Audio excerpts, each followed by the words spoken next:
Moi boa tarde, ou casi noite xa podemos decir.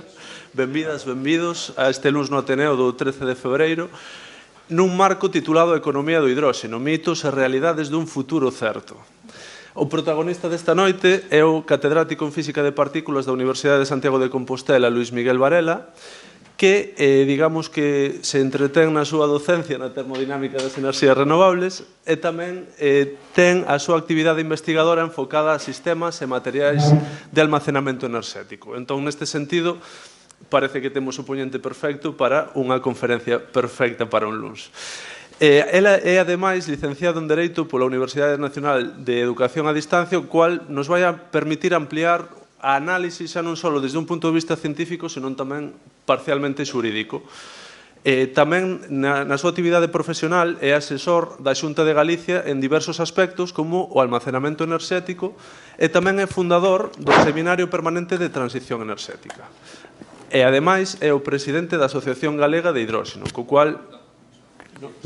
Director técnico, disculpade. En todo este marco, o currículum é moito máis excelso, pero aquí o protagonista non son eu, é Luís Miguel Varela, co cual temos un marco perfecto para o que é un prometedor cuadro perfecto, co cual ahora xa nos toca pintar ese cadro. Luís Miguel, cando queiras.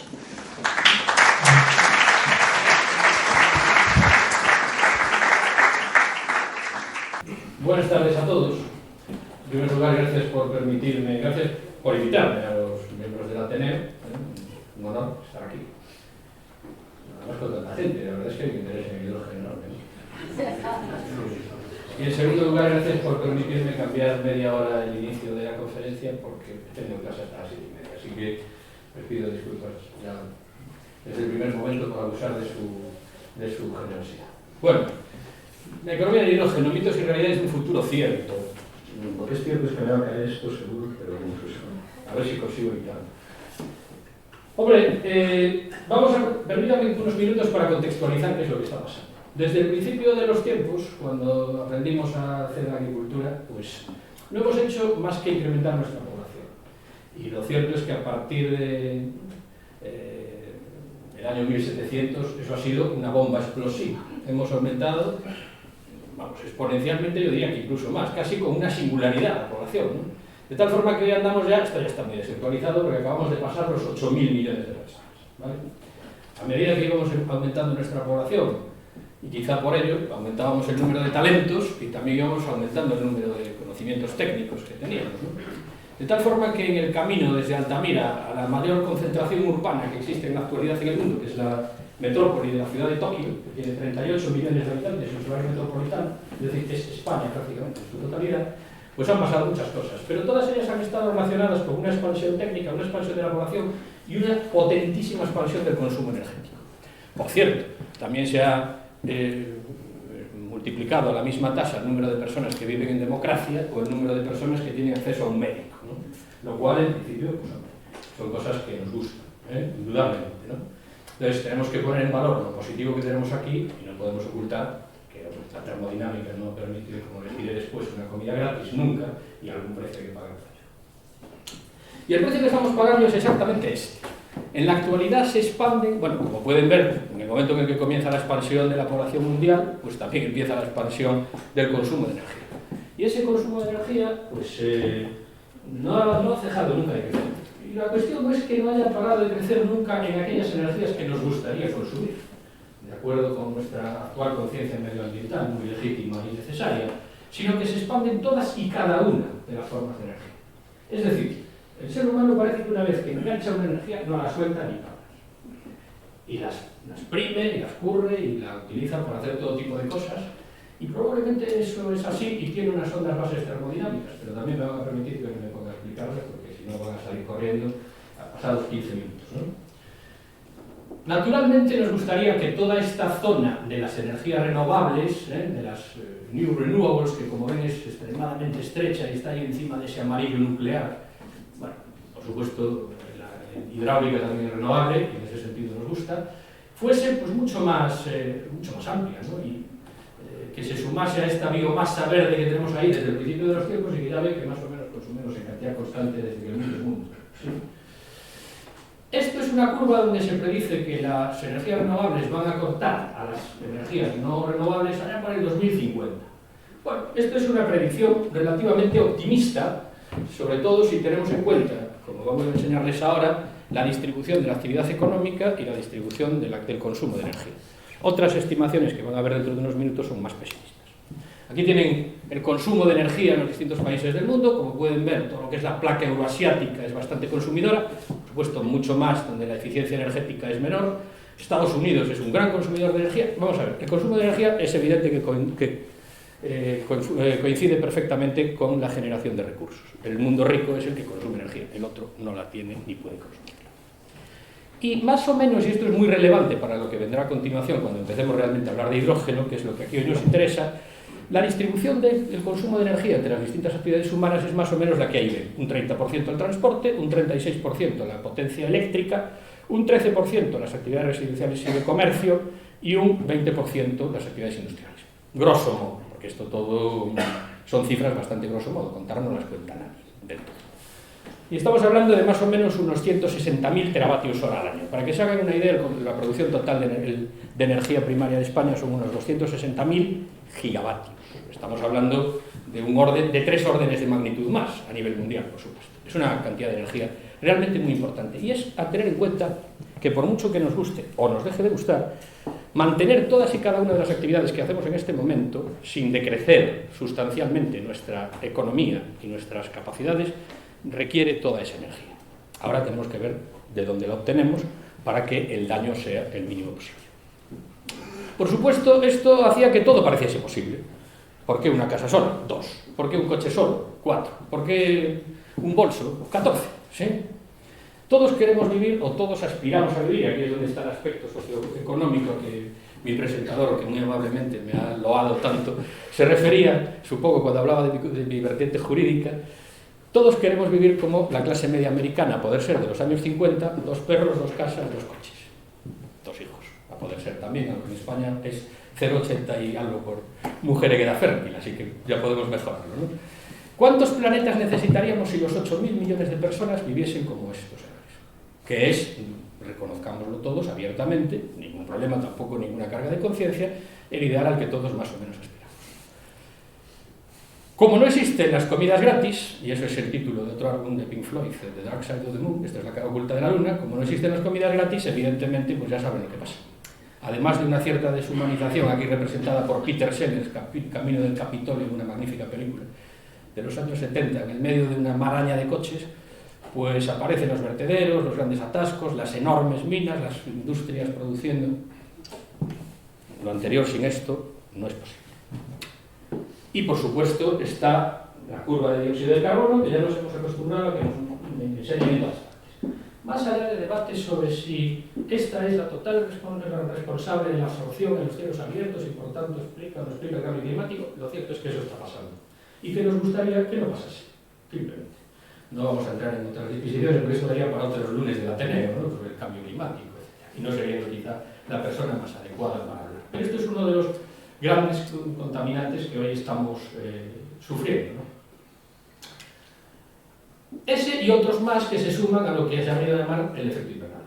Bueno, se ha relacionado de manera directa con actividad industrial humana. Como yo digo, eso es un debate de gran calado. La inmensa mayoría de la comunidad científica así lo asume. Hay otra pequeña parte, es justo reconocerlo, porque la ciencia busca la verdad, pero pocas veces se encuentra la absoluta, no sé si existirá siquiera, que hay otra pequeña parte que discute el auténtico origen. Pero el hecho es que eso está sucediendo y que, hombre, mejor será no agravarlo con nuestras irresponsables actuaciones. Por supuesto, todo esto también es fenomenología, incrementos de temperatura, muy localizados sobre todo en la zona de los polos. Esto que ustedes están viendo tiene sin duda relación con nuestra actividad anterior. Vamos a dejarlo así. Entonces, ¿qué pasa? Pues hemos llegado a la conclusión de que para no parar todo nuestro sistema económico, lo cual nos llevaría a una línea de la economía contemporánea, y hay aquí reputados economistas en la sala, me consta, y no seré yo quien les hable de ello, una línea que se llama la economía del decrecimiento. No nos gustaría, a lo mejor a todos ellos, a todos los que estamos presentes aquí, decrecer nuestras actividades. Si no vamos por ese camino, tenemos que hacer algo para que lo anterior no pase, manteniendo lo primero. Y eso nos ha llevado a la conclusión de que el problema es el combustible. vamos a tratar a ver si somos capaces de sustituir los combustibles, de tal manera que podamos hacer que siga la fiesta económica sin que tengamos que pagar tanto precio. Es así de sencillo, aunque la cosa es notablemente más complicada, claro. Por supuesto, el gran problema desde el punto de vista económico, y seguro que en las preguntas posteriores, que espero sean más interesantes que mi presentación, pues saldrá, el problema es el enorme grado de acoplamiento que existe entre el Producto Interior Bruto y el consumo energético. La relación es 1:1, como pueden ver, los países que más energía consumen son también los que tienen mayor Producto Interior Bruto per cápita. Con diferencias, porque hay algunas economías que tienen una estructura más eficiente y menos consumidora de energía que otras, en lo que se llama la intensidad económica, ¿no? La capacidad que tenemos de transformar un julio en un dólar, ¿no? Es decir, hay economías que son más eficientes, otras menos, pero es así. También es cierto que no debemos de sentirnos, como les digo, muy culpables por esto, porque en estos cuadraditos pequeñitos que vemos por aquí, pues también están cosas muy positivas, ¿no? Como por ejemplo, la huella de carbono, por supuesto, aumenta con el Producto Interior Bruto, pero también aumenta, por ejemplo, o la basura, ¿no? Pero también disminuye la mortalidad infantil, o aumenta el número de televisores por 1000 habitantes. Hombre, ya no sé si considerarlo es muy positivo o no, vista la programación. La producción de aluminio en toneladas, el número de médicos, o el número de premios Nobel, o la producción de electricidad. Es decir, también hay cosas muy bondadosas, que hemos llegado a considerar muy bondadosas, ligadas a ese mismo incremento en el consumo de energía y en la expansión del Producto Interior Bruto. Por tanto, no estamos ante un problema simple ni trivial, ni que pueda despacharse con 4 máximas morales de lunes por la tarde. O sea que tenemos que darnos cuenta de que estamos ante el problema de problemas, el que sostiene a todos los demás, que es la energía. Bueno, pues necesitamos entonces nuevos combustibles para que nuestra industria y nuestras actividades económicas sigan funcionando. Hemos pasado de la industria 1.0 a la 2, a la 3, ahora ya estamos en la 4, y eso nos va a llevar a nuevas formas de combustibles. Entre ellas, pues por supuesto, las energías renovables, suficientemente relacionadas con una economía circular y con un mercado de carbono que garantice que, bueno, aquel que contamina pues tenga que pagar por ello, ¿no? Esas son las grandes pinceladas que nos pedía el presentador, ¿no? Nuestro anfitrión, para lo que se constituye hoy como economía verde, ¿vale? Por supuesto, la definición es legal, hay una definición rigurosamente establecida por las Naciones Unidas de aquello que puede ser considerado bajo en carbono y verde, pero no vamos a entrar ahora mucho en ello porque todos más o menos intuitivamente lo conocen. Se supone que estamos yendo allá, o sea, ya está, estamos camino de eso, ¿no? Y por tanto estamos todos muy contentos, claro. Sin embargo, lo cierto es que eso, como les decía al principio, no está pasando. Lo que está pasando a nivel mundial es que se expanden todas las formas de energía, también las fósiles, todas ellas. El carbón, el gas natural y el petróleo siguen aumentando en el consumo mundial de energía. Otra cosa es ese pequeño reducto de Asteris que se llama la Unión Europea. Pero en el conjunto del mundo eso está pasando. Perdón.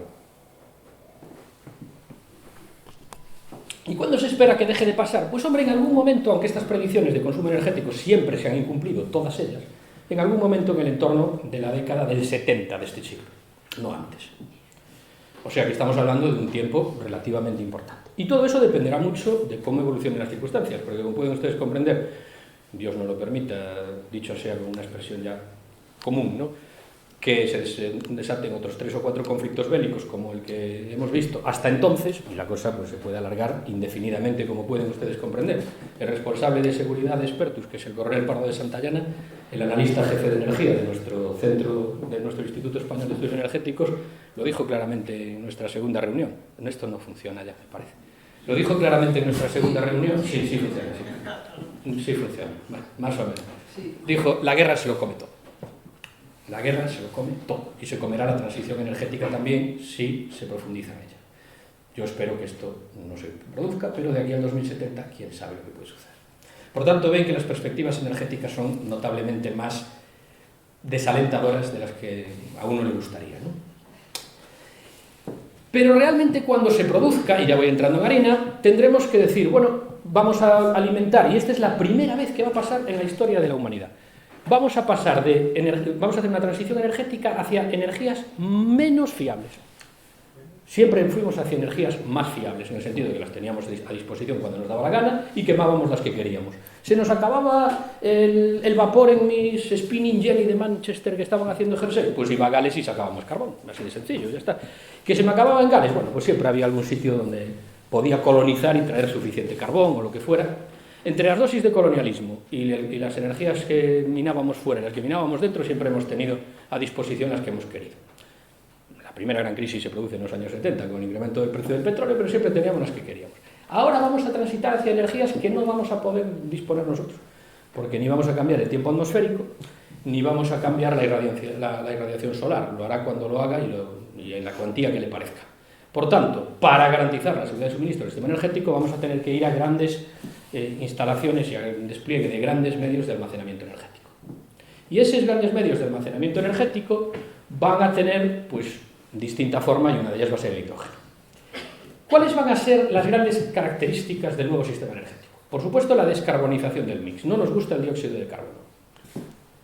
Con más razón o con menos, porque eso, ya digo, daría para otro debate, pero no nos gusta y, por tanto, queremos prescindir de él y hacemos muy bien en hacerlo. En segundo lugar, vamos a tener que tener, como les digo, grandes instalaciones de almacenamiento de energía, porque estas fuentes son no fiables. No podemos parar por la noche todas las actividades porque no hay sol, o si tenemos 2 meses de calma chicha, pues si no sopla el viento, pues no podemos decir, bueno, y ahora ya volvemos todos a vivir en la cueva con el garrote y cazando pues, una caza que no existe, por otra parte. Vamos a electrificar o descarbonizar la economía, y eso pasa por electrificar aquellos sectores que podamos, pero habrá algunos que no podemos. No se puede electrificar fácilmente una planta de cemento, o no se puede electrificar fácilmente un gran buque portacontenedores. No es muy sencillo.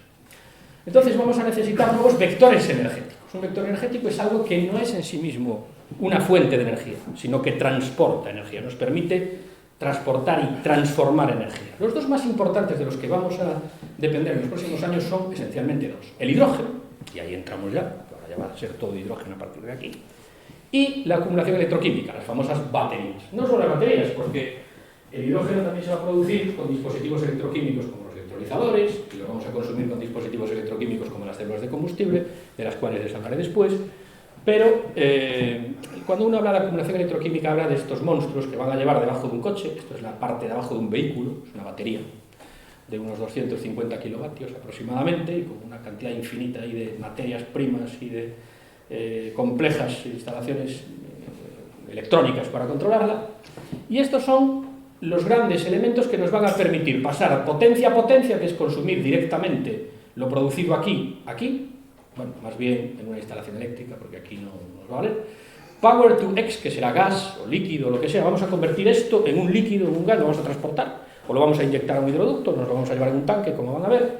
Y por último, Power to Mobility, es decir, vamos a meter esa potencia en nuestros vehículos. Y eso es uno de los grandes interrogantes de por dónde va a ir la transición, como van a ver ustedes a continuación. Vamos a entrar en el hidrógeno. ¿Qué es el hidrógeno? Por supuesto, no les voy a atormentar con muchísimos datos químicos ni físicos a estas horas, porque venimos a disfrutar y no a que me examinen de la clase. Me tienen que examinar ustedes a mí, a ustedes no los tiene que examinar nadie, ¿no? Ya me ha dicho nuestro exrector Casares que me va a poner nota, así que estoy haciendo todos los esfuerzos posibles por quedar bien, ¿eh? El hidrógeno es el más ligero de los elementos, es el núcleo más ligero y es el núcleo primordial, el primero que se formó a partir de esa sopa primitiva de quarks y gluones, que luego fueron nucleones. Bueno, ya lo ha contado nuestro también exrector Pajares aquí en distintas ocasiones, por tanto no me voy a extender en ello. El hecho es que este núcleo es la madre de todos los núcleos, porque a partir de él, como una especie de mecano, a nivel de partículas elementales, se pueden construir todos los demás. Esos reactores que lo hacen son las estrellas, y en ese sentido todos los núcleos que ustedes pueden observar, incluso los que nos constituyen, han estado alguna vez dentro de una estrella. O sea que somos polvo de estrellas, lo pueden ustedes afirmar. Es un núcleo que tiene la masa más pequeña, o sea, el átomo que tiene la masa más pequeña, unas densidades gaseosas que ya cuesta ver en número de ceros, muy pequeñitas, y eso va a ser uno de los problemas. Las densidades líquidas tampoco es que sean para echar cohetes, y las sólidas tampoco son demasiado altas ni muy distintas de las del líquido, así que por ahí lo pueden ustedes más o menos ver lo que es. Es muy pequeño. El radio de la molécula, perdón, del átomo de hidrógeno es de 53 picómetros, son 0,53 Armstrong, llamado radio de Bohr, es muy pequeño. Y el radio molecular es de 120 picómetros. La molécula es H2, no se presenta nunca el hidrógeno por separado. Se presenta en forma, en la naturaleza, aquí, terrestre, me refiero. No se presenta atómico en su forma atómica, se presenta en forma molecular y es una molécula muy pequeña, de tal manera que tengo muchas dificultades para confinarla, porque se cuela por el medio de los materiales, incluso por el medio de metales. O los oxida, bueno, forma hidruros metálicos, o se cuela incluso por el medio de ellos, ¿no? Eso es la base de uno de los mitos, y es que el hidrógeno no hay forma de confinarlo. Luego veré cuáles son las realidades, ¿sí? Los puntos de fusión y ignición son muy bajos, no metaliza, tiene una estructura cristalina hexagonal y la mayor parte de los enlaces que forma son covalentes. La parte que más nos interesa a nosotros ahora, en esta conferencia obviamente, y es su transformación energética, es la combustión, ¿no? En la combustión, aquí pueden ver la combustión del hidrógeno, es una reacción de oxidación muy rápida, pero llamamos combustión, y lo que forma es agua, y libera una cantidad de energía de unos 285,8 kilojulios por mol, ¿sí? ¿Es altamente inflamable? Claro que sí. A partir de 4% de mezcla en el aire se vuelve combustible. No combustible espontáneamente, sino que, bueno, si se produce algún comburente, pues se produce la combustión, una especie de chispa o lo que sea, que funcione como comburente, se produce la combustión. Pero fíjense ya un dato interesante, ¿no?, que va poniendo el mito en su lugar.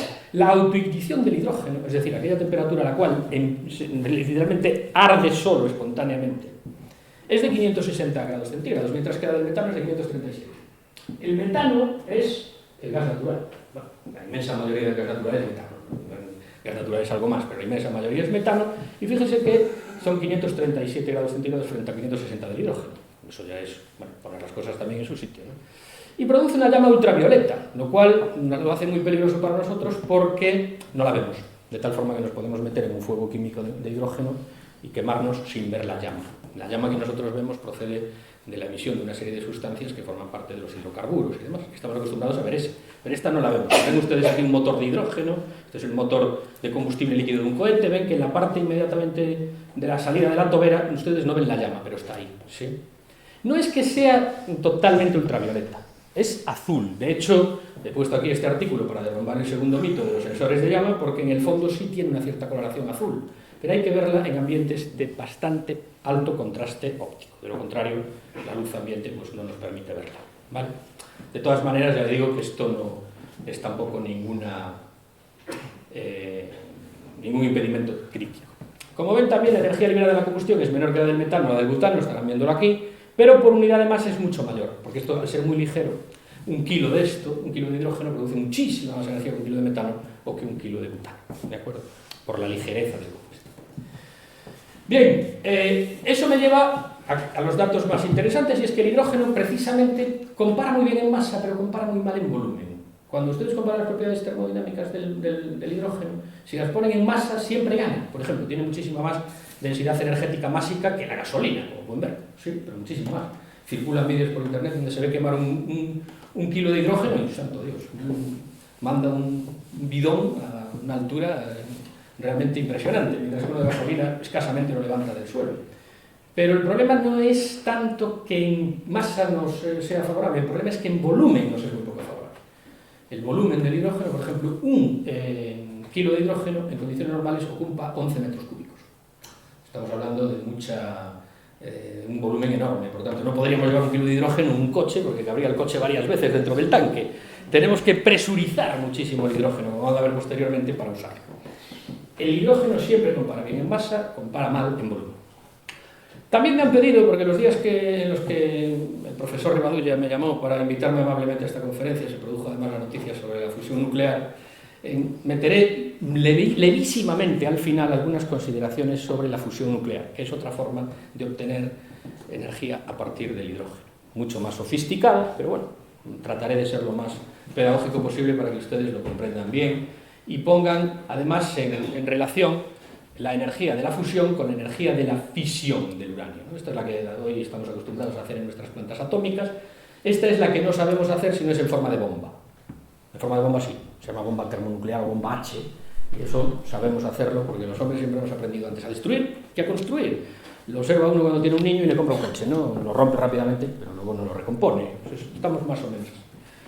Como pueden ver, la energía liberada por par de deuterio-tritio es 4 veces la energía de fisión del uranio 235, ¿no? Con lo cual es una fuente mucho más apetecible de energía, pero es una fuente también, por ello, mucho más incontrolable. No hemos aprendido aún a hacerlo de manera controlada. Acabamos de comunicar los primeros resultados y, bueno, en principio, algo de ellos les hablaré al final. Vamos a ver una leve, muy rápida historia del hidrógeno. Es Paracelso, Theophrastus, Bombastus, Aureolius, von Hohenheim, llamado Paracelso, ¿no? El que por primera vez obtiene el compuesto mezclándolo con metales. Cuando el hidrógeno toca un metal, rápidamente, cuando lo mezclamos metales con ácidos fuertes, rápidamente liberan hidrógeno, ¿sí? Entonces, bueno, vio que había una nueva sustancia, pero no le llamó hidrógeno. Fue redescubierto posteriormente por Boyle, la misma reacción que hacía este caballero, y bueno, 1671 de alguna forma es un poco el arranque de la síntesis del hidrógeno actual. Aunque el que realmente lo identifica y le da el nombre de aire inflamable es Cavendish, el mismo Cavendish del laboratorio Cavendish, este hombre que era el más rico de Inglaterra y era tan poco amigo de la vida social que vivía encerrado en su laboratorio, ¿no? el actual laboratorio Cavendish de la Universidad de Cambridge. Bueno, descubre que el gas además produce agua cuando se quema, que es otra de las características interesantísimas que les mostré antes. No produce ningún tipo de compuesto carbonado, porque no hay carbono. Y por tanto descarboniza en ese sentido. Y en 1763 Lavoisier y Laplace le producen el experimento, y es este caballero, que es Lavoisier, el que le da el nombre de productor de agua, de hidrógenos, ¿no? Estas reacciones químicas. Posteriormente se aprende a licuarlo, ya un siglo después, era un gas y se aprendió a licuar, de Ward, que es hoy hay unos instrumentos de Ward muy interesantes. Y los isótopos del hidrógeno se ve que ya no es solo el hidrógeno monoatómico, así, se descubren ya en el siglo XX, 1931 y 1934, el deuterio y el tritio respectivamente, que son muy importantes para reacciones de fusión, como luego comentaré. Y enseguida empiezan a utilizarlo. Los Montgolfier habían conseguido elevar un globo con aire caliente, y este caballero que está detrás de las leyes de los gases ideales, Jacques Charles, no podía soportar perder la carrera y entonces dijo: ¿cuál es el gas más ligero que conocemos? El hidrógeno. Pues venga, un globo de hidrógeno. Y ascendió a 2 kilómetros. Y desató una auténtica fiebre aeronáutica en su época, ¿no? Además de descubrir las leyes de los gases ideales, o una de ellas, la ley de Charles Gay-Lussac. Pues esto está muy de moda ahora porque, como pueden ver, estos son los globos espía que nos envían nuestros... quien sea. Supongo que nosotros también enviaremos al otro lado cosa semejante, porque así es las cosas. Bueno, estos globos tienen aproximadamente 1,1 millones de metros cúbicos, son inmensos los globos estratosféricos, y estos están operados con helio. Traen a unos 24 kilómetros de altura, de tal forma que los cazas tienen dificultades para alcanzarlos ya y para destruirlos, porque aunque se hagan perforaciones, ahí las presiones son tan pequeñas y están tan igualadas dentro fuera que prácticamente no fluye el gas hacia el exterior, con lo cual son difíciles de derribar, no es una trivialidad. Supongo que lanzarle un misil a nadie le gustará, con lo cual... Y ya digo, son mayoritariamente con helio, pero también hay de hidrógeno, o sea que están muy de actualidad estos globos otra vez, ¿no? Bueno, el primer gran dirigible rígido de Zeppelin, ¿no? Que además, como ven, era una gran expectación cuando dio la vuelta al mundo. El conde Zeppelin pasó por Vigo y pasó por Ferrol y saludó a bañistas. O sea, estaba la gente saludando al Zeppelin, era una cosa tan maravillosa. Y en San Sebastián que se olviden, es esperado inútilmente. O sea, era un auténtico espectáculo ver estas cosas. Y esto iba lleno de hidrógeno. Por supuesto, el régimen nazi no perdió la ocasión de utilizarlo propagandísticamente. Todos los regímenes totalitarios lo hacen, ¿no? Aprovechan todo para hacer propaganda de lo que pueden. Y presentó el LZ-129 llamado Hindenburg, en honor al presidente de Alemania, y en la explanada además de Zeppelin, en Nuremberg, celebraban los grandes actos del partido, ¿no? Ahí pueden ver el Hindenburg sobrevolando un acto de estos que todos estamos acostumbrados a ver y que lamentablemente pues, se terminaron bastante pronto. Lamentablemente, afortunadamente, se terminaron bastante pronto. Y esto, aquí tienen el Hindenburg sobrevolando los Juegos Olímpicos de Berlín, era un elemento de propaganda. Pero en Nueva Jersey, no se sabe muy bien si por una tormenta, si por un sabotaje, si por el suicidio de un individuo. El hecho es que el Hindenburg en directo, que estaban grabando y retransmitiendo, lo grabaron en cine y lo retransmitieron posteriormente, se vio arder en un infierno de llamas. Lo cierto es que el responsable no fue el hidrógeno, pero aquí está el primer mito. Esto es muy inseguro. No, el responsable no fue el hidrógeno. Las investigaciones posteriores concluyeron que cualquier gas que hubiese dentro, incluso no combustible, hubiese producido lo mismo. Porque lo que ven ahí es arder la cubierta exterior, que es lo que esas llamas las vemos de la cubierta exterior. El hidrógeno también arde, sí, por supuesto, pero es tan ligero que arde en muy poca proporción y además su llama está escapando para arriba. De hecho, de los 70 y algo de pasajeros se salvaron 39. Si hubiese sido un incendio de hidrocarburos, se hubiesen muerto todos. Entonces esto hay que tenerlo en cuenta. Esto es uno de los elementos que constituyen la moderna mitología del hidrógeno. Otro menos conocido es que el primer motor de combustión interna inventado por ese señor François-Isaac de Deibas era un motor de hidrógeno. No era un motor de combustibles fósiles, era un motor de hidrógeno. Tenía chispa, y tenía dos tiempos, si no recuerdo mal, y usaba hidrógeno como combustible. Además hizo, en base a él, un vehículo experimental en 1807. O sea que no estábamos hablando de motores de hidrógeno y de su posible adaptación, como concluiré dentro de unos minutos. Ahora estamos ya hablando de hace bastantes años, concretamente 200 y algo. El hidrógeno también ha formado ya parte de nuestro consumo doméstico. El gas ciudad tenía prácticamente la mitad de hidrógeno. Y lo cierto es que se produjeron muchos accidentes, bueno, pues como se produce prácticamente la implantación de todas las tecnologías al principio, pero el gas ciudad, en último término, era relativamente seguro y no producía ya grandes incendios, más que, bueno, los que se producen por la torpeza humana que todos tenemos, y que hay que minimizar. Ahí tienen la fábrica de gas de Barcelona y, bueno, toda la parafernalia que se montaba en torno al gas como gran... Y la clave estaba en producir a partir de calor, de carbón sobrecalentado en presencia de agua, de vapor de agua por supuesto, producir el gas de síntesis, CO y H2. Esto es lo que posteriormente se quemaba, ¿no?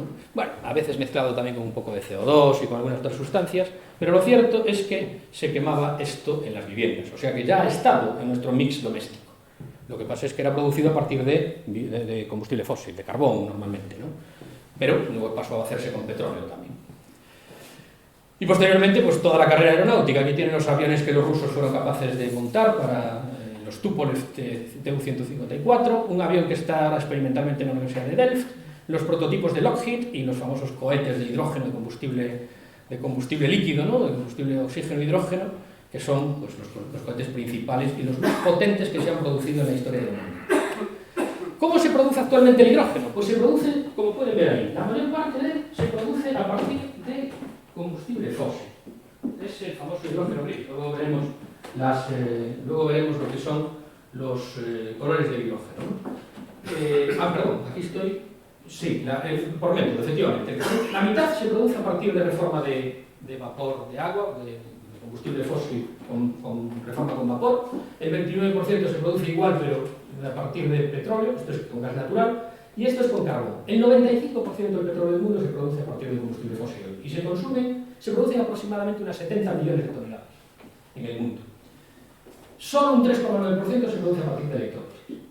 Y de esas 70 millones de toneladas, veremos luego en qué se utilizan, y se cree que hasta el año 2050 se van a expandir a unas 150 a 500 millones de toneladas aproximadamente, dependiendo de cómo realmente prendan todos los distintos sectores de la vida social, ¿no?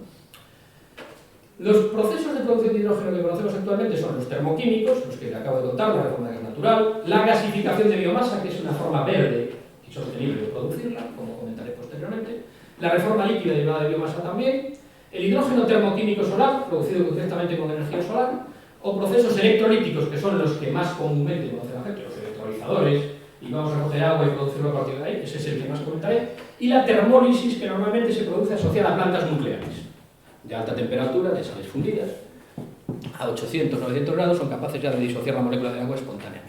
Aunque el famoso hidrógeno rosa nuclear no se produce así, como luego les diré.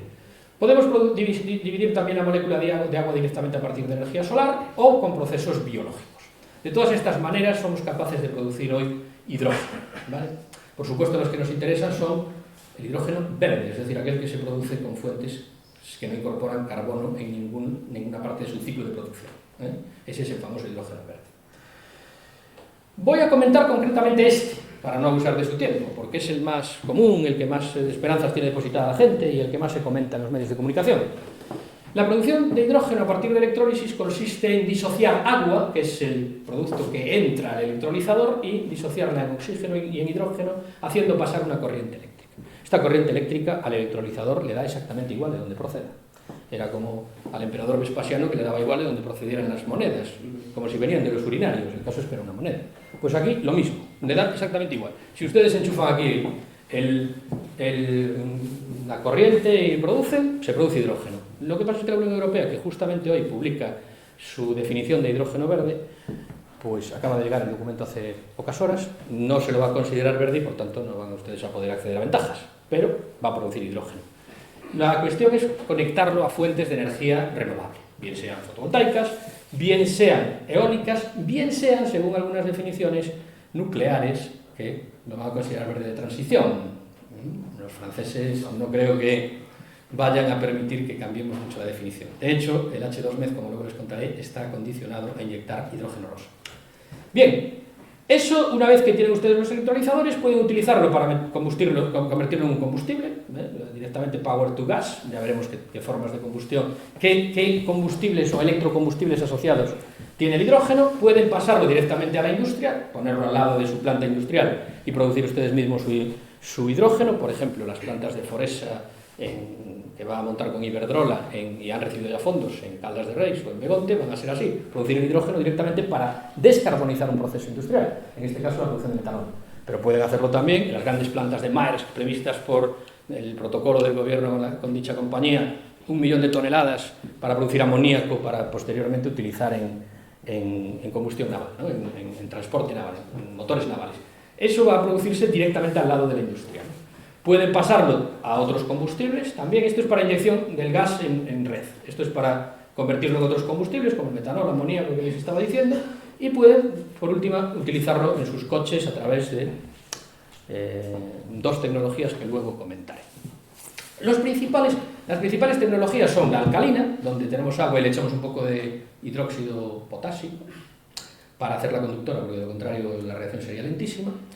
O bien podemos utilizar, que este es el que hoy se conoce como electrolizador, los que estamos buscando son electrolizadores que permiten el intercambio protónico. Esto es Proton Exchange Membrane, es una membrana de intercambio protónico donde ustedes disocian el agua, el protón va hacia este lado y se produce hidrógeno en el otro lado. Estas membranas son hoy una de las madres del cordero, por decirlo también con una expresión muy castiza y muy común, porque hay un montón de investigación para que sean muy eficientes y puedan trabajar a la más alta temperatura, para mejorar la eficiencia del proceso, que como van a ver ustedes no es muy alta. Y por último tienen las tecnologías de óxido sólido, donde hay un electrolito cerámico, de alta conductividad iónica, por supuesto, protónica en este caso, y que funcionan a muy alta temperatura, unos 800 grados aproximadamente. ¿Qué pasa?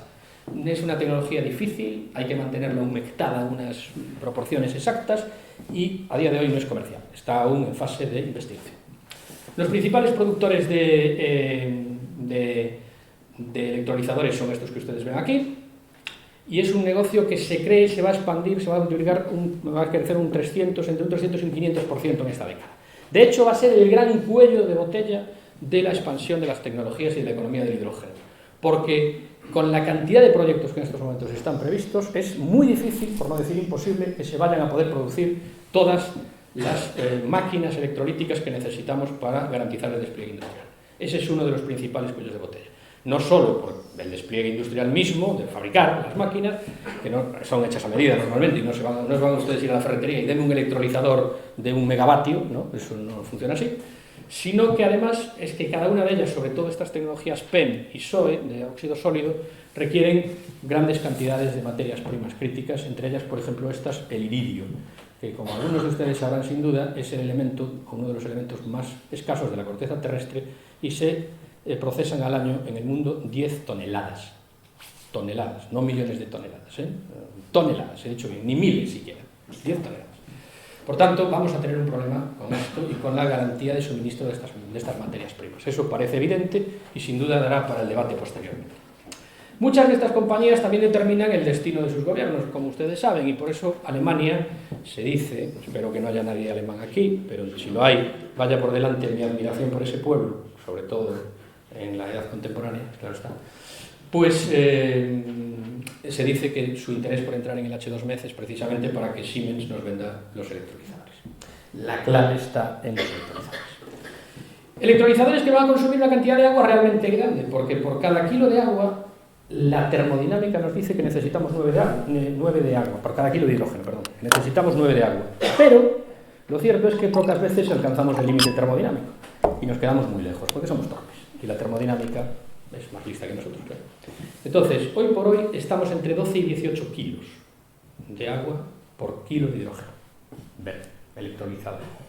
Eso significa que las 2 millones de toneladas que se prevé vamos a inyectar para convertir a España en un país exportador de energía, que por cierto, de eso supongo que también discutiremos posteriormente, necesitan pues 38 millones de toneladas de agua, y con la eficiencia de los electrolizadores más o menos van a necesitar todo el parque renovable español actual.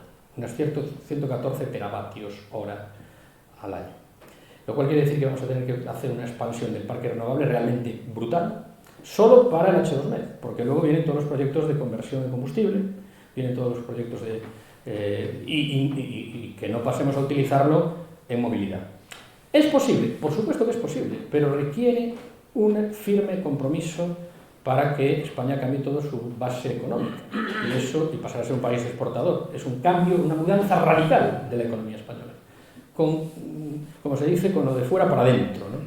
Y yo creo que lo primero que tendremos que tener entonces es un gran consenso de país, un gran consenso político para hacer.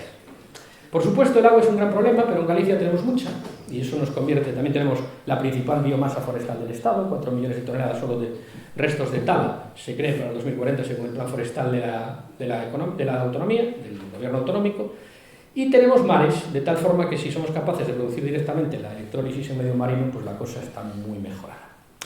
Lo que pasa es que vamos a tener que hacer unos ánodos y unos cátodos recubiertos, bueno, son tecnologías que están ahora desarrollándose, pero en las cuales haríamos bien invertir y ser líderes de investigación y desarrollo, porque son realmente importantes para poder garantizar todo esto. Bueno, aquí están las eficiencias de los electrolizadores. Yo solo les comentaré las de la producción por electrólisis, porque por biomasa y demás es todo demasiado complejo y tengo poco tiempo.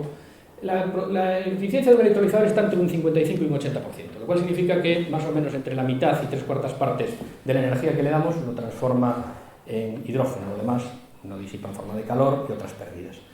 Más bien los que están actualmente operativos están en el 55%. De tal forma que si la termodinámica nos dice que en este caso la electroquímica nos dice que para producir 1 kilo de hidrógeno necesitamos unos 33 kilovatios hora, realmente los electrolizadores actuales lo están produciendo a 57 o incluso a 65, o cerca de 70 algunos. Lo cual quiere decir que la eficiencia es aún más baja, ¿no? No quiere decir eso tampoco que debamos ser pesimistas y que esto no vaya a mejorar. Por supuesto que mejorará, pero lo cierto es que hoy estamos aquí y conviene saberlo, ¿vale? Aquí hay comparativas entre eficiencia energética, la producción de hidrógeno y el coste, y la efectividad de costes, pero no voy a comentárselo mucho porque vamos a los detalles más jugosos para poder empezar en tiempo el debate moderador, ¿no? Igual me extiendo 2 minutos más, pero va donde tengo su venia, ¿no? Sí. Por supuesto. Muy bien. Habrán oído hablar sin duda de los colores del hidrógeno. Los colores del hidrógeno, bueno, pues es una forma, digamos, más o menos popular, ¿no? Para decir cuál es el origen. El hidrógeno gris se produce indefectiblemente a partir de combustibles fósiles. El hidrógeno azul se produce a partir de combustibles fósiles, y este ya le digo que es el 95%. Esto se utiliza, como van a ver dentro de un momento, para los principales procesos industriales en la actualidad. El hidrógeno azul, que es esencialmente lo mismo que este, pero capturando el carbono que produce en el ciclo.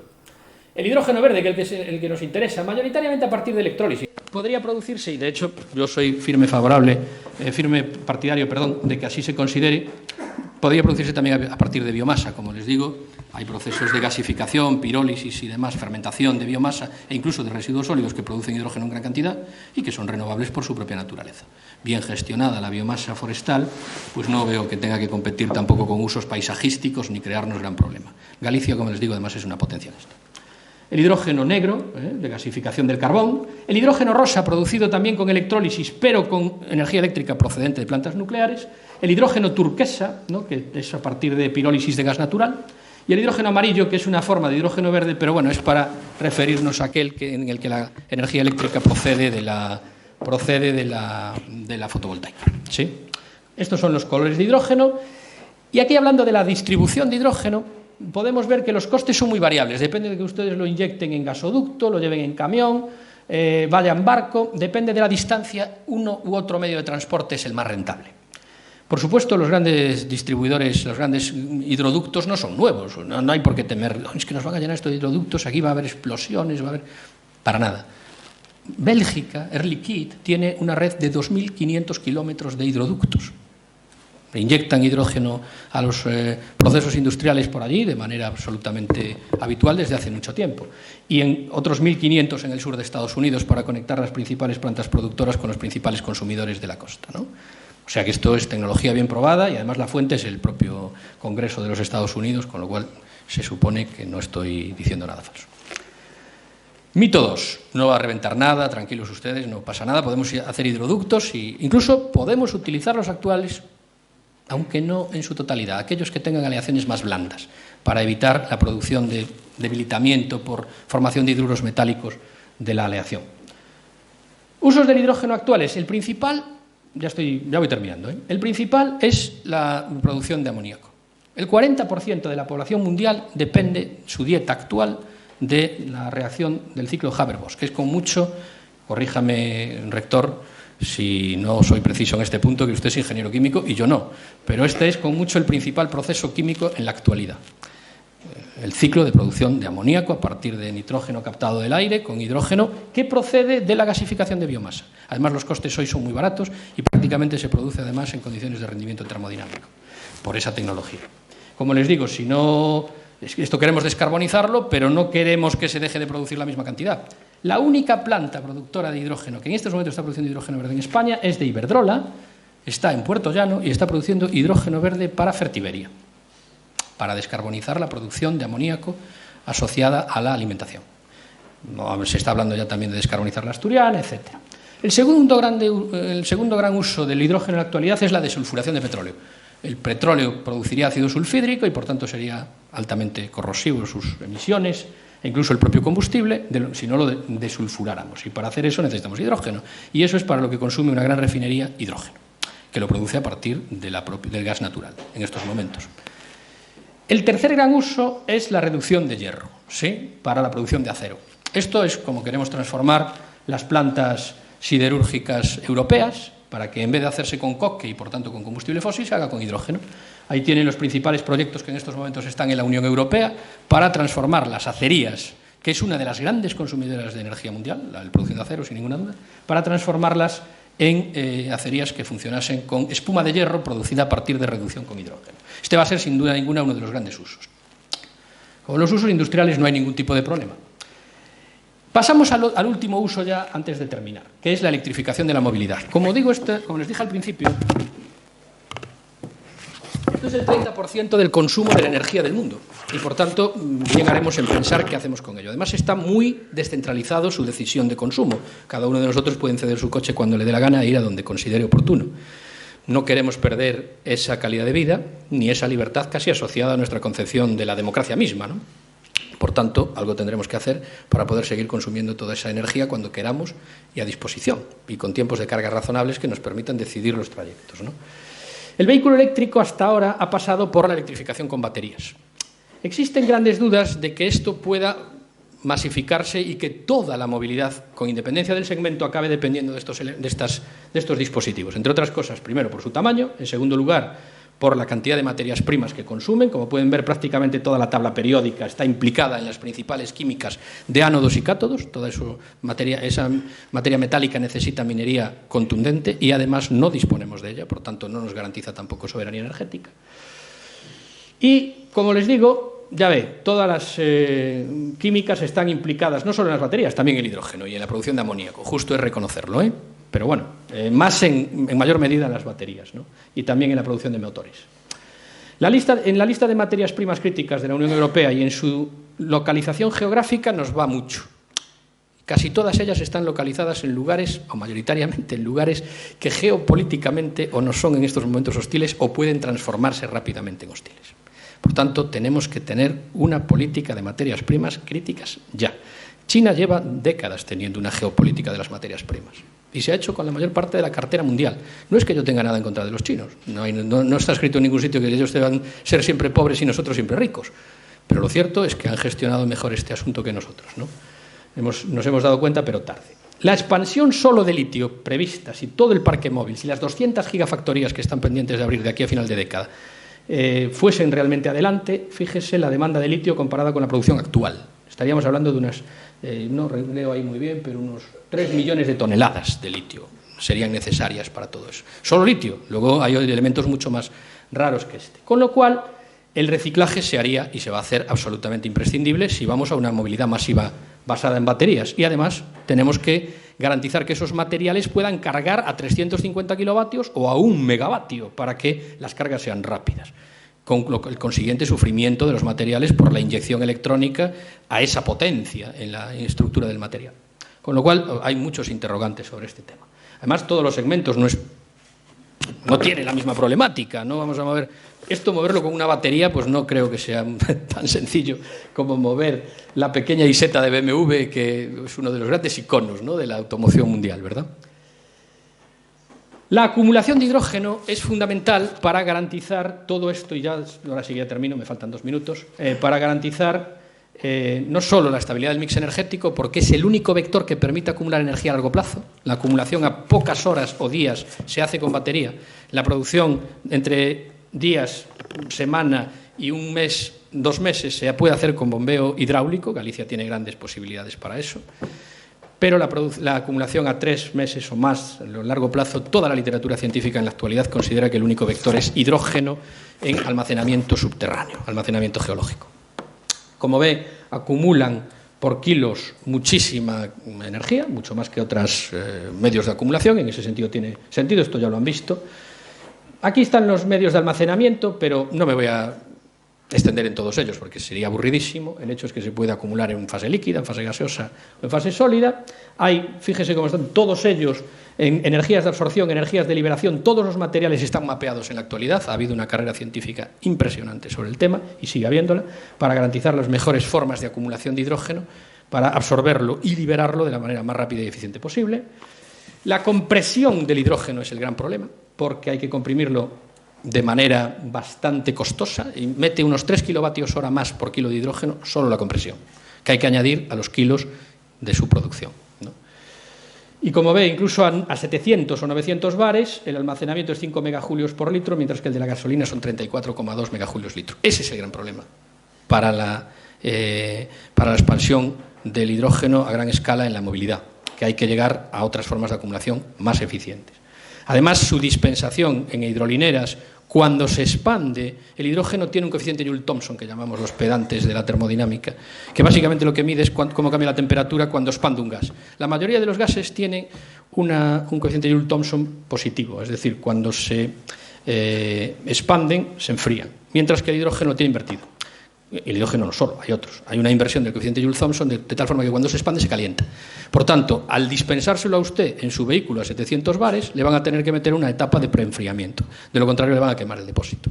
Entonces, todo esto tiene una serie de problemas que está absolutamente prevista su solución, sin ninguna duda, pero no podemos ocultarlo para que esto sea eficaz. Las hidrogeneras e hidrolineras actuales eso ya lo gestionan electrónicamente y ustedes pueden suministrar su combustible con toda seguridad y tranquilidad. Mito 3, por tanto. No se fuga de los depósitos solo. Los depósitos de cuarta generación pueden ustedes tener hidrógeno durante 2 años. Hay aquí un Mirai de primera generación que no se ha cargado desde hace 2 años porque no tenemos una hidrolinera para hacerlo. En Villalba está en estos momentos el coche y tiene básicamente la misma presión de hidrógeno que hace 2 años. Se quedó con 1/8 y sigue en 1/8. No fuga, no arde, no pasa nada. Es absolutamente seguro. El almacenamiento a gran escala se va a hacer en grandes cavernas de sal, porque es muy estanca y barata, y la mayor parte de las cavernas de sal que tenemos en España, fíjese dónde están, y por eso el gobierno prevé almacenarlas aquí, en la zona del País Vasco, ¿vale? Y en Cantabria hay 2 cavernas previstas en el H2Med como almacenamiento. Bueno, a partir de hidrógeno se producen combustibles sintéticos. Aquí paso muy rápido porque ya el moderador me está mirando mal, con los ciclos correspondientes, y ese combustible sintético sería líquido y reemplazaría completamente el que usamos en la actualidad, con lo cual podríamos, sin ninguna duda, utilizar la misma tecnología que tenemos, tanto de repostaje como de consumo, con nuestra tecnología térmica. El metanol verde, que es uno de ellos, para Maersk, que está entre metanol verde y amoníaco, ha encargado ya 12 buques portacontenedores a Hyundai de metanol verde, ¿sí? Y aquí se va a producir a gran escala. Hay proyectos ya concretos que van a empezar a funcionar, por ejemplo Foresa, como les he dicho. El amoníaco es otro, aunque a diferencia del metanol, es un poquito más tóxico y más difícil de acumular, porque es gaseoso a temperatura ambiente, también hay que presurizarlo un poquito para tenerlo en tanque, mientras que el metanol es líquido, y ya estamos acostumbrados. Y por último tenemos plantas de gasolina sintética, ya en Avanto, gestionadas por Repsol, también producidas a partir de hidrógeno verde y captura de dióxido de carbono. Las aplicaciones en movilidad, solo les voy a enseñar los coches. Este es un Toyota con un motor reformado que quema hidrógeno directamente en el motor, el suyo, el mío, cualquiera, preferentemente gasolina, son más fáciles de adaptar que los de diésel. Y aquí tienen la célula de combustible, que lo que hace es transformar, esta es la tecnología alternativa, bastante cara de momento, pero escalando a la baja muy rápido, convierte el hidrógeno en corriente eléctrica, esa corriente eléctrica carga una batería y se mueve un motor eléctrico. Con lo cual la eficiencia global del ciclo debe aumentar porque estamos en unas tasas un poco bajas aún de la cantidad de combustible que aprovechamos. Aquí tienen ya todas las marcas donde ustedes pueden comprar un coche de hidrógeno, ¿sí? Ya en la actualidad. Y, por supuesto, en los segmentos de movilidad más pesada parece que sí van a ser muy competitivos y muy rápidamente. Yo creo que en los ligeros de medio recorrido también van a ser muy eficientes ya en corto plazo, porque, como les digo, el peso de la batería aquí claramente no es lo más competitivo. Tanto en esto como en autobuses, como en transporte naval o transporte ferroviario, es evidente que tenemos que ir a este tipo de tecnologías. La dispensación se hace a partir de hidrogeneras e hidrolineras. La diferencia es que una genera el hidrógeno en el propio sitio y ya lo dispensa, mientras que la hidrolinera se trae hidrógeno, como ahora se lleva gasolina, y solo dispensa nada más. En transporte pesado 350 bares, en transporte ligero 700. Aquí tienen el gran proyecto de inyección de hidrógeno a la red gaseosa y exportación a Europa. Como les digo, Francia acepta, pero tiene que ser por vía naval, o sea, por vía marítima. Y además va a inyectar hidrógeno rosa procedente de sus plantas nucleares. No va a renunciar a su tecnología nuclear, que además es puntera en el mundo de la tecnología, como ahora les voy a contar y ya termino.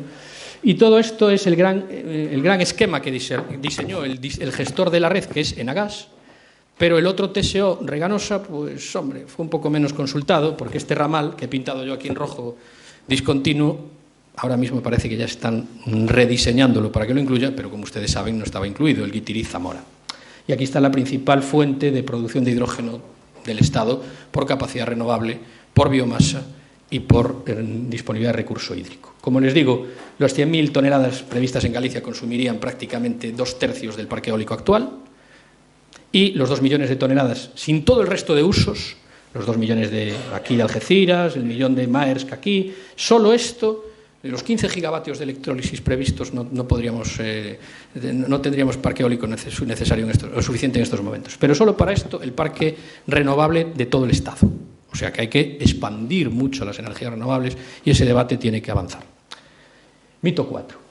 Y por último, la fusión nuclear, que la paso muy de puntillas, es otra forma de aprovechar. Y recientemente se ha comunicado que el hidrógeno confinado en pequeñas cápsulas y comprimido a presiones enormes por la radiación dentro de esas microbolas, ha producido más energía que ha consumido, por primera vez en la historia de la fusión nuclear. Esto es uno de los grandes retos para controlarla en reactores convencionales, no explosivos, no bombas. Sin duda ninguna hay mucho trabajo que hacer, porque esto es una microbola, hay que pasar a macrobolas, y no una cada 8 horas, sino 10 cada segundo, para poder sostener una gran planta de producción eléctrica, pero en ello estamos. Estados Unidos lo presenta al mismo tiempo que China presentó, y esta es la última diapositiva, sus plantas de torio, ¿sí? Que es una forma de producir energía con sales fundidas a muy alta temperatura, sin sobrepresiones, con residuos de alta actividad de vida media 17 años, a diferencia de los miles que tienen las plantas de uranio. Y en esto Francia también es una gran potencia en reactores de sales fundidas de cuarta generación. Como les digo, la presentación de la noticia de fusión coincidió con la celebración de una cumbre de 50 jefes de Estado africanos en Washington, y supongo que algo tuvo que ver también ese hecho. Pero, en todo caso, nos congratulamos de que la fusión por fin avance y que los 40 años para la fusión, que es la única constante universal que dicen que existe, pues ya no sea así. Y muchísimas gracias por su atención, de verdad.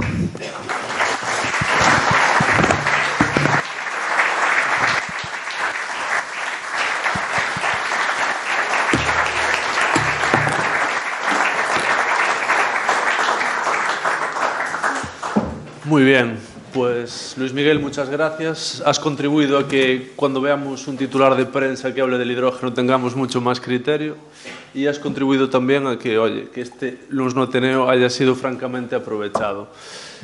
Todavía no veo manos levantadas, lo cual me extraña, pero bueno, a partir de ahora todas aquellas preguntas que sé de sobra que hay en el ambiente, pueden ser efectuadas. Si no empiezo yo, que tengo muchas, pero no me gustaría a mí copar el... Bueno, al menos nadie se ha ido, con lo cual no debo haber aburrido al personal hasta el límite de la muerte. Bueno, pues empezaré yo para romper el hielo y luego me ayudáis, ¿vale? Un poco a colación de lo que comentabas del sueño americano, digamos que queremos tener 2 hijos, 2 perros, 2 coches, etcétera, etcétera. ¿Tú crees que esto va a ser posible en N años, en los que sean, que lo podamos llevar a cabo sin carbono? Bueno, yo tengo que decir que no. A ver, la sustitución, las transiciones energéticas, y bueno, he tenido que documentarme por razones que ahora no vienen al caso recientemente sobre ellas históricamente, han durado esencialmente un siglo. Desde que empezamos a reemplazar seriamente la biomasa por carbón hasta que el carbón se convierte en la principal fuente de suministro de nuestro mix energético allá por 1886, bueno, depende un poco si es Estados Unidos, Europa y tal, pero de ese orden pasa esencialmente un siglo. La mayor parte de la primera revolución industrial era básicamente biomasa, en contra de lo que se cree. Incluso la expansión brutal del consumo y tal que se produjo ahí, con el consumo de masas, tampoco dependía tanto del carbón. Si hemos de hacer caso a Bacalbesmil, que es el mayor historiador de la energía, o para mí uno de los mayores historiadores de la energía, no se alimentó esencialmente con carbón. Y desde que empezamos a sustituir el carbón, allá por las finales del siglo XIX, por combustible fósil, por petróleo, lo metemos primero en los grandes barcos, ¿no? Winston Churchill, como primer lord del almirantazgo, pues hace junto con Fisher, el primer lord del mar, hacen la gran transformación de las máquinas de carbón, de los barcos de vapor, de la Armada, de la Navy, de la Royal Navy, a petróleo, ¿no? Porque son mucho más rápidos y destruyen mucho más. Así de sencillo. Pues eso, hasta que realmente el carbón es superado por el petróleo, pasa básicamente otro siglo, ¿sí? No tengo ninguna duda de que ahora, pues hombre, la tecnificación va un poco más rápida, pero hombre, tanto más rápida no creo. Es decir, pocas décadas no lo vamos a conseguir. Además, como dije antes, tenemos que tener mucho cuidado porque esta es la primera vez que vamos a pasar. Primero, es una transición multifacética. No vamos de un solo combustible a otro solo combustible dominante. De uno a uno no hemos ido nunca porque no hemos abandonado ninguno, pero no tenemos uno dominante siquiera, ¿no? Que hay dudas de si va a ser vector hidrógeno, vector baterías, cómo vamos a garantizar el almacenamiento. Y es la primera vez que vamos hacia unas formas no controlables por nosotros. Vamos a vivir del día a día, de nuestros ingresos, no de los ahorros del abuelo en los pozos. Esto hay que ser conscientes de que es un cambio histórico y una trascendencia enorme. Y además, y yo diría que no menos, es la primera vez, de alguna manera, que vamos hacia fuentes de energía en las que no buscamos que incrementen la potencia de nuestros dispositivos, sino buscamos que aumenten su eficiencia y reduzcan su huella de carbono. Por supuesto, los 400 millones de personas que vivimos en la Unión Europea no estamos todos de acuerdo en que esto sea razonable, como es evidente por el debate que se está produciendo, pero la inmensa mayoría de nosotros estamos persuadidos de que es razonable. Ahora, hay que hacer ver, como decía Felipe González, no de nada sirve tener razón si no es socialmente compartida. No tenemos que hacerle ver esto a 8.000 millones de personas, entre ellos muchos que están en la situación en la que nosotros nos encontrábamos hace unos 50 o 60 años, países en vías de desarrollo y que dicen, hombre, ustedes se han desarrollado y ustedes se han contaminado, ¿nosotros qué hacemos? Pero es que esta era la posición del gobierno español en la primera cumbre climática, ¿no? Cuando nuestro entonces ministro de Asuntos Exteriores, creo que era Laureano López Rodó, se ve por Estocolmo en una bicicleta, pero su posición fue: nosotros no tenemos ninguna intención de descarbonizar nada, nosotros queremos desarrollarnos. Entonces, todo eso en menos de 50, 60, 70, 100 años puede ser complicado. Ok. Manolo. Yo no sé la nota que te pondrá Juan, pero yo quiero felicitarte. Estoy temblando, la verdad, es muy duro. Por la magnífica charla que nos has dado. Muchas gracias. De verdad, y muy agradecido.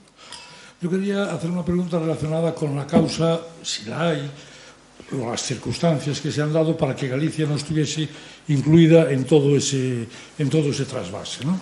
Dadas además las características que has dicho de que representa tanto su masa puesta como sus recursos hídricos una baza muy importante. ¿Cuál es la causa real? Bueno, vamos a ver. La causa real, hasta donde yo tengo conocimiento de ello, porque obviamente las cuestiones que afectan a las interioridades de las empresas son difíciles de conocer en su totalidad, salvo por sus protagonistas, como puedes comprender, Manolo. La causa real es que en España hay dos TSOs, dos transportistas con derecho a inyectar en red, que son Reganosa, que es la aldea de Asteris, ahí sí, porque es nuestro recuncho atlántico, cantábrico atlántico, y Enagas. Pero Enagas tiene la condición de gestor de la red, con lo cual el plan está diseñado por Enagas y las tensiones entre las dos compañías pueden explicar una parte de ello. No sé cuánto, si el 100%, el 90%, el 80%, pero sin duda hay un cierto trasfondo ahí. Afortunadamente, la reacción de la sociedad gallega en este caso fue bastante unánime, ¿no? No hubo ninguna discrepancia política, todas las fuerzas políticas estaban alineadas en la reclamación de esa conexión y parece que se está ya cambiando la posición, ¿no? Que vamos a aparecer conectados, lo cual desde tanto el punto de vista técnico como desde el punto de vista productivo, industrial y demás tiene todo el sentido. Dicho esto, yo, si me permites, Manolo, también me gustaría hacer una consideración, en el sentido de que tenemos que tener cuidado, no ya como Galicia o como España, sino incluso como península ibérica, porque Portugal está muy alineado con nuestra estrategia, como es obvio, porque todo lo que pase por ahí, salvo la exportación marítima en barco, tiene que pasar por aquí. Ya vemos que los costes son impenitentes, misericordes, dependiendo de lo que de la distancia. Está claro que va a ser más barato un barco en gasoducto, eso no lo podemos cambiar. Pero convertirse en exportadores de energía va a tener un impacto sobre la economía nacional brutal, porque date cuenta que hace poco teníamos un 85% de importación de la energía primaria del mix español.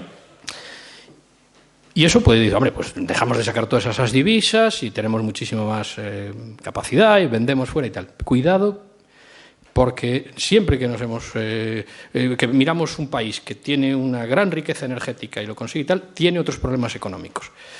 Una de las claves, y aquí hay seguro, estoy viendo expertos económicos que me pueden corregir cuando quieran, una de las claves que explican el desfase económico industrial español con el resto de Europa es la orografía, que es tremenda para el transporte interior, y otra es la inexistencia de un recurso energético interno en cuantía suficiente y de explotación económicamente racional.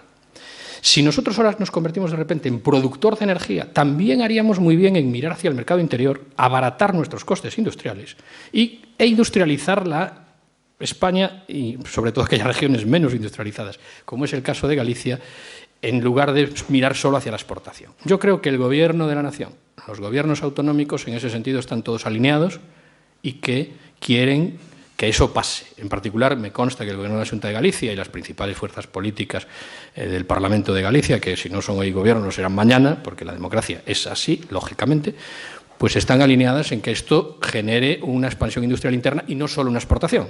Pero obviamente eso no quita para que disponer de conexiones abundantes y eficaces. Pensad que solo hay un tubo por la cornisa cantábrica que son 12 pulgadas, si no recuerdo mal. Ese iría en 30 pulgadas. Bueno, hay toda una serie de cuestiones técnicas que lo justifican y que es algo que por lo que hay que luchar y reivindicar. Hola. Dúas preguntas, aproveito a ocasión. A primeira é, viña na prensa estes días que Bill Gates dicía que como non actuemos sobre as infraestructuras eléctricas, isto vai ser unha panacea, non? E parece, por todos os datos que aportaches, que a infraestructura eléctrica que temos a día de hoxe pues nos va a dar para 4 bombillas e pouco máis, non? E a segunda sería como ves ti o coche do futuro, estilo eléctrico Tesla, estilo Toyota Mirai con hidróxeno ou con outras fórmulas que ti ben apuntaches que se poden facer baixado no hidróxeno. Todo isto para que a automoción sexa popular, porque tamén se di agora que os coches eléctricos son para ricos, non? Que non están chegando a maioría da xente. Entón, bueno, estas dúas preguntas. Gracias. Ben, empezando pola primeira, eu diría, efectivamente, temos que facer unha grande expansión das fontes de produción en unha non menor expansión das fontes de distribución. A rede eléctrica, si ten que facerse cargo tamén da xestión da mobilidade, que, como viu, supón un 30% do consumo eléctrico, ten que sufrir unha reforma a alza moi significativa, non só as grandes redes de distribución de alta tensión, sino as de media e baixa, porque temos que levar a carga prácticamente a domicilio. Tamén hai unha cuestión de carga autónoma en instalacións con certa autonomía, pero, bueno, meter toda esa masa, toda esa cantidad de enerxía na rede necesariamente é un reto importante. Seguro que as compañías o poderían asumir, por lo menos países desenvolvidos. Nos menos desenvolvidos é outro tema distinto. Respecto á segunda pregunta, é a pregunta do millón. É dicir, onde se vai a meter a distribución? Tan do millón que hai unha forte competencia incluso entre as compañías máis asociadas a petroleiras, máis asociadas a eléctricas, sobre que tratan de inducir, non, cales son as grandes claves da transición. Eu diría que en términos generales, si desfacemos a mobilidade terrestre, porque, mire, a naval está claro, vai a ter que ser o combustible sintético ou algún dos combustibles derivados do hidróxeno, como pode ser metanol ou amoníaco. Xa lle digo que a principal naviera do mundo xa encargou 12 barcos de metanol, pero ten tamén na zona de Indonesia xa experimentos en materia de amoníaco tamén, o sea, non están testando as dúas. E adaptación de motores navales para o consumo destas sustancias, non? Que, vamos, xa é un avance respecto ao búnker, pero, vamos, absolutamente colosal. Os que sepan algo de combustible mariño saben que eso é o, como decimos en Galicia, o rostroballo, non? O rostroballo do rostroballo das plantas de síntesis, non? De refino. A mobilidade terrestre, se a segmentamos, porque isto é o que é racional na súa aproximación, porque cada unha ten unhas necesidades de carga e de tempos de carga e ten unhas necesidades de consumo e de potencia distintas. Por exemplo, a planta, os maiores fabricantes de batería do mundo, BYD, o fabricante chino, vai a pasar a vender xa automóviles de 8.000 euros con batería de sodio, moita menos potencia que o litio, pero moitísimo máis abundante, e ademais temos liderazgo en tecnoloxía de sodio aquí, porque o Energigune vasco pois é un dos... O meu amigo Teo Rojo, que xa estuvo aquí conferenciando tamén, non en este foro, pero en outro, pois é un dos principales expertos do mundo, sin ninguna duda, na tecnoloxía de sodio. Ese coche é un coche para ciclo urbano que usted carga pola noite na súa casa e non ten ningún problema. Eu eso vexo eléctrico, claramente, vamos a ser francos na súa totalidade, non? Se usted me fala, por tanto, un corto recorrido, baixa potencia, sí? Se usted me fala xa de personas que queren e necesitan ter un coche de medio ou longo recorrido, que necesitan cargas rápidas en paradas cortas, porque a ninguén lle gusta estar, vou de Valencia a Santiago de Compostela e teño que dormir no camiño, como dormíamos antiguamente, non? Nas paradas de postas e tal. Pois eu aí diríalle que xa empeza a ser competitiva a reforma de motores e inyección de hidróxeno, a tecnoloxía perfectamente razonable, descarboniza na súa totalidade, as emisións por escape son cero en carbono. Agora é verdad que a combustión de hidróxeno se produce a bastante alta temperatura e xenera óxidos nitrosos. Hai que actuar sobre os catalizadores.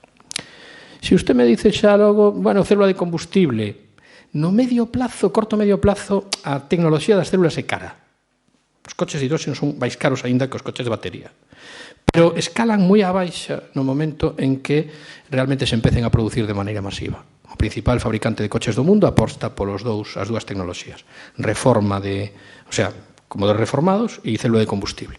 E aí xa os tempos de carga e as potencias necesarias para un trayecto interurbano empezan a ser favorables ao hidróxeno. Se usted sigue aumentando no segmento de mobilidade, se vai a transporte pesado de mercancías, claramente, ao meu modo de ver, o hidróxeno vai a ser dominante, incluso con uns rendementos inferiores. A batería é verdad que ten uns rendementos dun 80%, mentras que o ciclo completo de combustión do hidróxeno ten uns rendementos que andan por 47, 48, 50%, pero tamén é verdad que na batería hai que ter en conta todos os costes de producción da misma e de reciclaxes desto, que non é unha broma. A masa negra da batería é un recurso estratégico. Os Estados Unidos non van a permitir a súa exportación xa, en breve, se non o teñen feito xa, van a declarar recurso estratégico pola cantidad de sustancias que hai aí, pero o seu procesamento, que hai que incluir no coste final, e na eficiencia final do proceso, porque son de duración máis corta, unha célula de combustible pode estar en 15, 16, 17 anos, unha batería está en 8, dependendo das potencias de carga, que pode disminuir notablemente. E eu non teño nada contra as baterías, que a maior parte da miña carreira investigadora se desenvolveu aí, O sea, non vexa en min, hoxe casi estou máis aquí como catedrático que como calquera outra cousa, Entón, vamos a decir as cousas como son, claro. E logo, se vai usted a trenes e tal, pois parece claro que o hidróxeno vai a ser competitivo naqueles tramos de difícil electrificación, senón vai a ir directamente potencia a mobilidade, é dicir, catenaria e listo. Creo que máis ou menos aí podo estar falándolles un pouco, respondendo a súa pregunta, verdad? Esa sería a última intervención, porque despois xa queda o agradecemento e xa teremos que cortar, vale? Buenas noches. Has hablado, Luis, de que es necesario aumentar la potencia para poder fabricar hidrógeno, ¿no? Entonces, si nos vamos al caso gallego, aquí fotovoltaica tenemos poco, aquí lo que tenemos es viento. Eólica, sí, señor. Y no hay más que ver los mapas del tiempo que nos ponen en la televisión para darnos cuenta de qué parte además está el viento. El viento está en el mar. Está claro. El recurso eólico en tierra pues cada vez tiene más problemas. Ahora hay un montón de parques que se van a poner en marcha y cada vez aparece más contestación social porque tiene una cierta agresividad al paisaje, etcétera, ¿no? Entonces nos vamos al mar y en el mar, como sabes mucho mejor que yo, pues tenemos una plataforma continental muy corta, por lo tanto hay que ir a la eólica flotante. Y he leído en el periódico que hay un plan hecho por la Xunta de Galicia de ubicación de parques eólicos flotantes y hay otro del Gobierno central. Entonces, como yo sé que tú estás muy metido en todo este tema político y eres además asesor de la Xunta... No, pero no pues, de eso, no de eso, Alfredo. No, a título de eso, yo te voy a preguntar cómo está ese tema. Es decir, primero, ¿realmente esa expansión de la que se habla para después poder justificar el hidroducto de Guitiriz a Zamora hay que hacerla realmente con viento y por tanto con eólica marina parece? Y segundo, ¿cómo están esos proyectos de eólica marina? Es decir, no vaya a ser que al final nos atasquemos por toda la contestación social que ahora se trasladaría al medio marino, pesca, etcétera. ¿Cómo ves este tema? Pues muchas gracias, Alfredo, por tus preguntas y por tu asistencia también. Como hago la misma agradecimiento, hago extensible a todos ustedes. A ver, nosotros, en primer lugar, yo me dedico a colaborar con la Xunta en aquellas cuestiones que la Xunta, tú sabes que también colaboras, que nos piden, ¿sí? Es decir, nos dan información de lo que nos dan, lógicamente, a la universidad. No es que colabore yo, es que colabora nuestra universidad, ¿no? A través de los oportunos convenios. No estoy directamente implicado en cuestiones que tengan que ver con el Observatorio de Eólica Marina. No tengo información como insider de ahí. Incluso si la tuviese, a lo mejor pues sería de naturaleza reservada y no podría darla, pero no es el caso. Lo que sí he oído es que la Xunta de Galicia tiene mucho interés en que, y yo entiendo que el resto de las fuerzas políticas del arco parlamentario también, en que se aclare de una vez cuál va a ser el POEM del Gobierno, la propuesta para la expansión de eólica marina, cómo va a respetar las zonas de pesca, por supuesto, y cómo va a interferir también el transporte marítimo, porque como tú bien sabes, Alfredo, ese es uno de los principales corredores del transporte marítimo internacional, que conecta toda la zona de América del Sur y África con el norte de Europa, la zona de la Hansa, etcétera, ¿no? Por tanto, efectivamente tu pregunta es muy relevante. Además, hay que desarrollar la tecnología de eólica marina, en la que tú, sin duda ninguna, también has tenido que ver con tus investigaciones pasadas, y conoces mejor que yo incluso el Estado, ¿no? Son plataformas muy complejas, torres que estamos ya apuntando a los 16 megavatios por torre, y luego está el transporte de esa corriente a tierra, porque a partir de 50 kilómetros las pérdidas en cable, etcétera, hace que no sea rentable traerlo directamente por cable, tendrá que venir convertido en algún power to gas o power to lo que sea, ¿no? Amoníaco medio marino o hidrógeno y transporte en buque o por hidroducto, ya se verá, no sabemos muy bien aún cómo van a funcionar esas tecnologías. Lo que sí hacemos no sé si decir votos, es para que efectivamente la segunda parte de tu pregunta se aclare lo más rápidamente posible, porque los ingleses lo dicen, there's nothing like a free lunch, ¿no? Es lo que les he dicho yo, que no hay nada como una comida, no hay nada que sea una comida gratis, ¿no? Si nosotros queremos convertirnos en productores de hidrógeno en la cuantía en la que estamos dimensionándolo, les digo que a una eficiencia, a un coste de 57 kilovatios hora kilo más o menos, nos estaríamos comiendo unos 2/3, luego con compresiones y tal, 2/3 de la eólica actual. Ahora se acaba de aprobar una enorme expansión de la eólica terrestre. Recientemente ha habido prácticamente una propuesta histórica, ¿no?, de incremento de un 50% prácticamente del parque, Pero para llegar a las cifras de producción, sin tener en cuenta los grandes núcleos de 1 millón de toneladas de Maersk en la zona de Ferrol, o esos grandes, gigantescos proyectos, que por otro lado algunos de ellos van a empezar a competir por el CO2, porque también va a haber un mercado de CO2 importante para la producción de combustibles derivados verdes del hidrógeno verde, pues requieren efectivamente, la única solución, como bien apuntas, Alfredo, es la expansión de la eólica. En Galicia no tenemos otra energía verde, a menos que alguien quiera apostar por la instalación de un reactor de sales fundidas, pero me temo que eso aún chocaría con mayores reticencias sociales, ¿no? Por tanto, en matemáticas y en física, como tú y yo sabemos, 1 más 1 pocas veces son 11, ¿no? Entonces, no hay tutía. ¿Cómo está el Estado?